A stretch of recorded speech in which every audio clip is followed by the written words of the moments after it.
Hi, Leathur Rokk here, and today I welcome you to my random top 5 pet peeves for single club kids for the past week. And in no particular order, one of my pet peeves is, say you have a jitney driver named Muhammad, and say you have a concert ticket and say that he insists on driving 10 miles an hour. And you're looking at your concert ticket and you see that the doors open at 7 o'clock and you have less than 20 minutes to get there, and you have to go clear across town, stopping in half the casinos, and meanwhile the driver is driving at a snail's pace. And you're kind of reluctant to say anything because you don't want to offend the driver, because the driver is in a position of control. But again, you're looking at your concert ticket and you're thinking you really don't want to get there late because you want to hang out and see who's there and maybe buy some merchandise and maybe meet a new friend or something. But your driver is driving so slow. I mean, it feels like 10 miles an hour, but I actually get brave and I kind of get close to the driver and I see that in fact it's 20 miles an hour. Well, gee, I was off by 10 miles an hour. But I mean, just like there are laws for speeding, there are also laws for driving too slow, because you really can cause problems, not to mention the fact that maybe your passengers just might have someplace to go. But, well, maybe I'm wrong here. So another one of my pet peeves is another jitney driver that goes like a bat out of hell, that goes like, feels like 70 miles an hour during these long stretches where you don't have people waiting to catch a bus.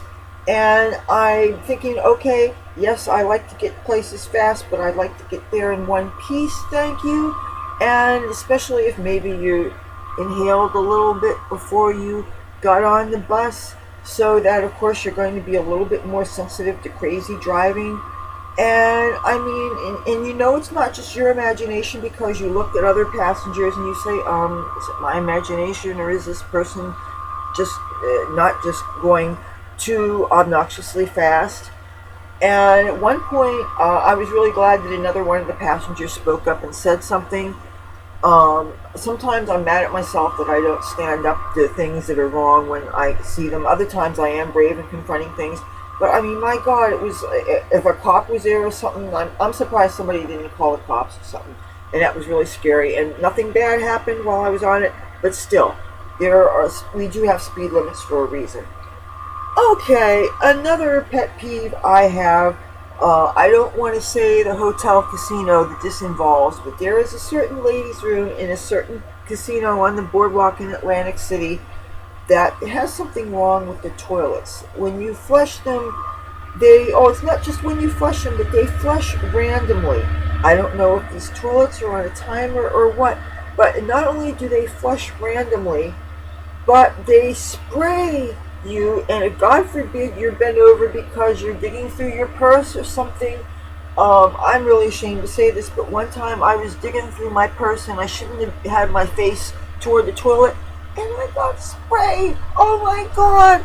And then, thank God I had all my makeup with me that I wore that day, because I rushed to the sink and I washed my face, took all my makeup off and put it on. And it was really disconcerting, and I felt disgusting, and I felt like I was going to get some terrible disease or something, because let's face it, you do not expect toilets to splash in your face.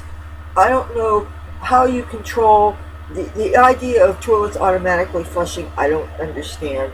Maybe somebody that works in maintenance or as a janitor can explain to me why this happens. They shouldn't just flush without you actually physically flushing the toilet.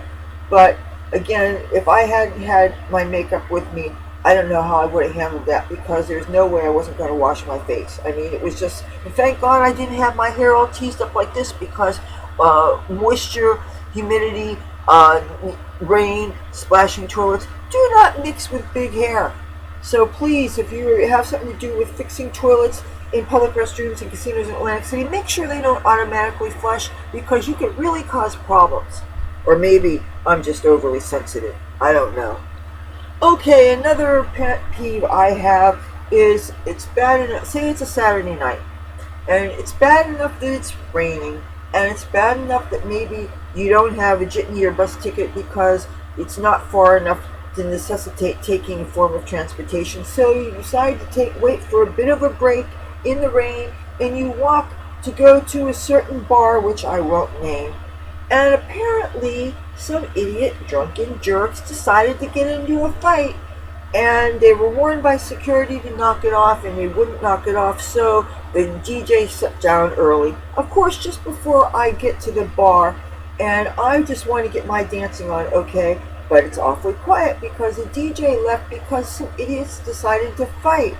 You know, it always takes a handful of people to ruin it for the rest, and thanks a whole lot for ruining my Saturday night because you had to have a fight. I'm telling you, there ought to be a law with this stuff. Now, another thing, and these are in no particular order. It would be really great if your boot sole did not come loose when you're at a concert. I was at a concert and I had a very good seat. I was actually 7th row, which is pretty damn good, considering that the tickets were on sale for a week before I knew that they were on. So I noticed that the security turned a blind eye to people rushing the stage to take pictures, and I had a real film disposable camera, you know, one of these jobs, right? And so I go to rush the stage to take pictures. It was Joe Perry, the guitarist from Aerosmith, and it was a show I really wanted to see, right? So as I'm rushing the stage to take pictures, this happens to my boots, and it only got worse throughout the evening after the concert was over, when I'm hanging out with, talking to other fans, and it really attracted a really friendly crowd. And at one point, these boots got so bad that I almost fell on my face right on the marble floor, and it would have been really embarrassing. Thank goodness I had my flats with me that I was able to switch into for the rest of the night, because you really don't expect your shoes to do this. So those are my random, 5, 6 random club kid, single girl pet peeves. And the only reason, one more. And this isn't necessarily about being a club kid, and it doesn't necessarily have to do with my being single, but I am a chick.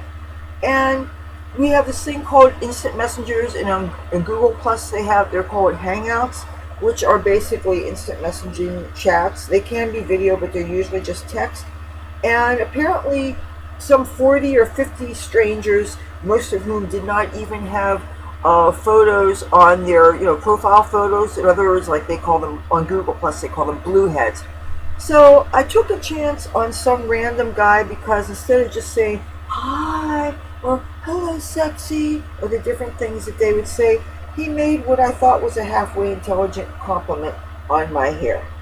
Okay, and now this was going back like 3 years ago, and I just found the message yesterday, so I decided to say hi back, and we talked fairly pleasantly for like a day, on and off. Then he decided that he would send some self-portraits. And when I mean self-portraits, they weren't of his face. Fellas, what makes you think it's okay to send pictures of your private parts to women who haven't specifically asked for a below-the-belt picture? That's really tacky, and it's really unnecessary, and it's a good way to get blocked. I mean, you gotta ruin it for people. We don't want to see that. Knock it off. Okay, yeah, those are my pet peeves for this week, of the random things that just annoy me and really kind of ruin my evening. So, hopefully you don't have these kind of things to complain about this week. Okay, if you like these videos, please feel free to give it a thumbs up. And, if you want to join my YouTube family, you can subscribe. That would be real groovy. And if you do subscribe, be sure to hit that bell notification thingy. That way you'll know when I make my next upload. I post new videos Tuesdays, Thursdays, and Saturdays for your viewing pleasure. And love to have you along to join my adventures. Never know what I'm going to have to report. Until then, talk to you soon. Bye.